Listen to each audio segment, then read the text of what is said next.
মানিক মিয়া Avenue সংসদ ভবন এলাকা থেকে যোগ দিচ্ছেন সহকর্মী আনোয়ার হোসেন। আনোয়ার হোসেন, আপনাকে স্বাগত জানাচ্ছি। আপনার কাছে একটু জানতে চাই যে আজকের দিনের সবকিছু তো জানবই, সেই সাথে এই জুলাই সনদের সই শেষে নিশ্চয়ই অনেকেই কথা বলেছেন, সরকারের পক্ষ থেকে উপদেষ্টারা কিংবা কোনো রাজনৈতিক নেতৃবৃন্দ কথা বলেছেন কিনা সেই সম্পর্কেও জানাবেন আমাদের।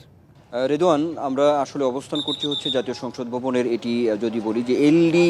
হল যে গেটটি আছে, অর্থাৎ মণিপুরি পাড়ার এই পাশ দিয়ে যে গেটটি, সেই গেটের এখান দিয়েই মূলত যে ভিআইপি যারা আছেন, রাজনৈতিক দলের প্রতিনিধি সহ ঢাকায় নিযুক্ত যে বিদেশি কূটনীতিক যারা আছেন, তারা এই গেটটি দিয়েই কিন্তু তারা আসলে প্রবেশ করেছিলেন। এখন জুলাই সনদ স্বাক্ষর অনুষ্ঠান শেষ হয়েছে, এখন নিশ্চয়ই আপনি দেখতে পাচ্ছেন যে এখানে তারা কিন্তু যারা আমন্ত্রিত ছিলেন তারা বের হচ্ছেন। আর এরই মধ্যে যদি বলি তাহলে বলতে হবে যে রাজনৈতিক দলের দু একজন নেতা কথা বলেছেন গণমাধ্যমে। একটু বলতে চাই, অল্প কিছুক্ষণ আগেই বিএনপির স্থায়ী কমিটির সদস্য মির্জা আব্বাস তিনি গণমাধ্যমের সঙ্গে কিছুটা কথা বলেছেন বের হওয়ার সময়ে। তো তার বক্তব্য হচ্ছে যে এই জুলাই সনদ স্বাক্ষরের যে অনুষ্ঠানটি, যে একটা অনুষ্ঠান সম্পূর্ণ হলো, এটাকে তিনি খুবই ইতিবাচক হিসেবে দেখেছেন। কিন্তু যে প্রশ্নটি এসেছে যে এখানে যেহেতু জাতীয় নাগরিক পার্টি এনসিপি, যেটিকে বলা হয় জুলাই গণ অভ্যুত্থানের যে নেতৃত্বদানকারী আসলে তরুণদের এই সংগঠন, তো তাদের যে একটা প্রতিনিধিত্ব, তো সেই জায়গা থেকে তারা এই আজকের এই জুলাই সনদ স্বাক্ষর অনুষ্ঠানে তাদের অনুপস্থিতি, এটাকে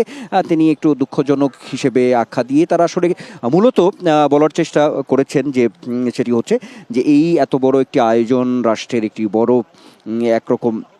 যে অনুষ্ঠান জুলাই সনদ স্বাক্ষর, তো সেই জায়গায় তাদের অনুপস্থিতি বা একটা সময়ে গিয়ে আসলে রাজনীতির জায়গা থেকে তিনি বলেছেন যে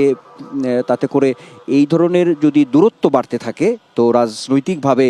তার উত্তর হচ্ছে যে তাতে করে হয়তো এই সংগঠন বা এই তরুণ নেতারা হয়তো একটা সময় হয়তো রাজনীতি থেকে হয়তোটা মানুষের কাছ থেকে অনেকটা দূরে সরে যাবেন, এমন একটি মন্তব্য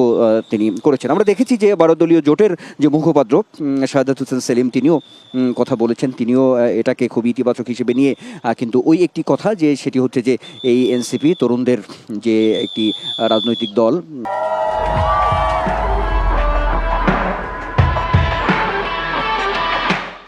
তাদের অনুপস্থিতিটাই একটু অপূর্ণতা ছিল আসলে, এই জায়গা থেকে আসলে বলার চেষ্টা করেছেন। তো সব মিলিয়ে আসলে একটি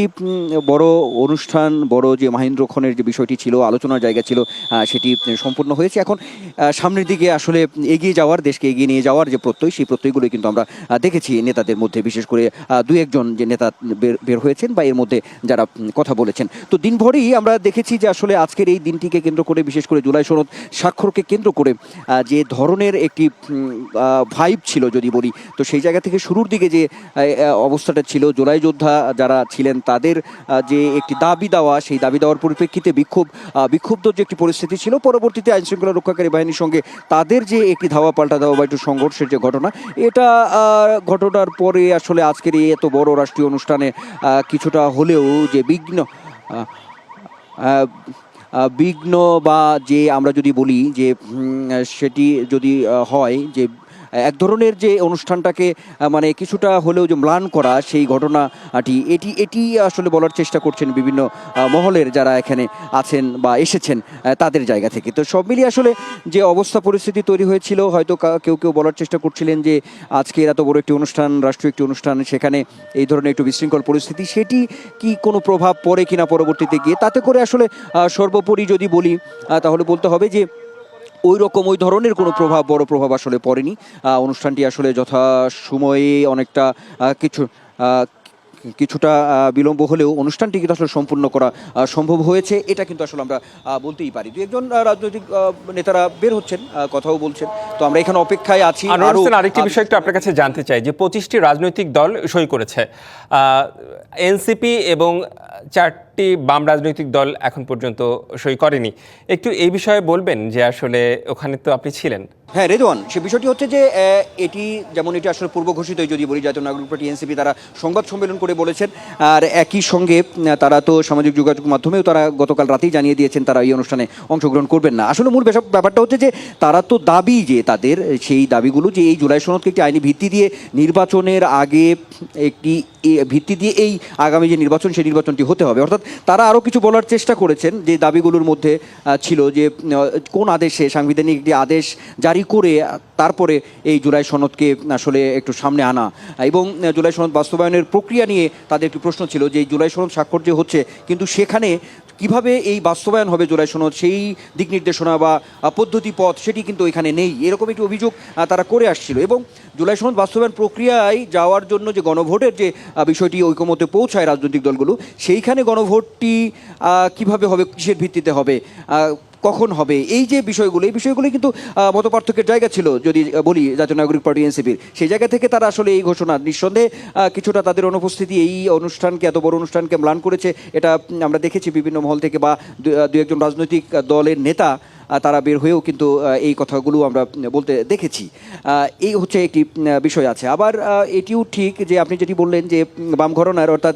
বাম গণতান্ত্রিক জোট 4 দল নিয়ে যেটি তারা আমরা দেখেছি যে জরুরি বৈঠকটি যেদিন হলো রাজনৈতিক দলগুলোর সঙ্গে জাতীয় ঐকমত্য কমিশনের, সেখানেই কিন্তু তারা আসলে একটু বিক্ষুব্ধ হয়েই সাংবাদিকদের সঙ্গে তারা বলেছেন যে তারা এই জুলাই সনদে স্বাক্ষর করবেন না। আনুষ্ঠানিক সংবাদ সম্মেলনও তারা করেছেন পরের দিন এমনটা, কিন্তু তারাও আসলে মূল বলার চেষ্টা করা যে এই যে সংবিধানের যে মূলনীতি সেই মূলনীতি যে এই জুলাই সনদ যেটি আছে যেখানে সংস্কার যে ইস্যুগুলো রয়েছে সেখানে সংবিধানের মূলনীতিও সেখানে ছিল, কিন্তু বাম দলগুলো তারা চাচ্ছিল যে এই সংবিধানের যে মূলনীতি আছে 4টি সেটি যাতে বহাল থাকে। সেই জায়গা থেকে কিন্তু তাদের একটি আপত্তি ছিল। এমন বিষয়গুলো নিয়েই মূলত তাদের আপত্তি অভিযোগের জায়গা থেকেই কিন্তু যদি বলি বাম গণতান্ত্রিক জোট, জাতীয় নাগরিক পার্টি এনসিপি তারা আসলে এই জুলাই সনদে স্বাক্ষর না করার জন্যই কিন্তু এখন অবস্থান তারা নিয়েছে। আর একটি কথা জানিয়ে রাখি রেদওয়ান, সেটি হচ্ছে জাতীয় ঐকমত্য কমিশনের, নিশ্চয়ই আপনি জানেন যে এই যে সমস্ত দল তারা জুলাই সনদে স্বাক্ষর করলো না তাদের কিন্তু সুযোগ আছে আসলে পরবর্তীতে আবার স্বাক্ষর করার। নিশ্চয়ই এমন একটি আশা প্রত্যাশার জায়গাও আছে যে এই যে দলগুলো যারা আজকের এই মাহেন্দ্রক্ষণে আনুষ্ঠানিক যে জুলাই সনদ স্বাক্ষরের অনুষ্ঠানে তারা এসে স্বাক্ষর করলেন না, তারা নিশ্চয়ই পরবর্তীতে কোনো সময় স্বাক্ষর করবেন, এমন একটি আশা প্রত্যাশার জায়গা জাতীয় ঐকমত্য কমিশনের পক্ষ থেকেও কিন্তু আছে। জি নিশ্চয়ই, বিস্তারিত জানানোর জন্য আপনাকে অনেক ধন্যবাদ আনোয়ার হোসেন।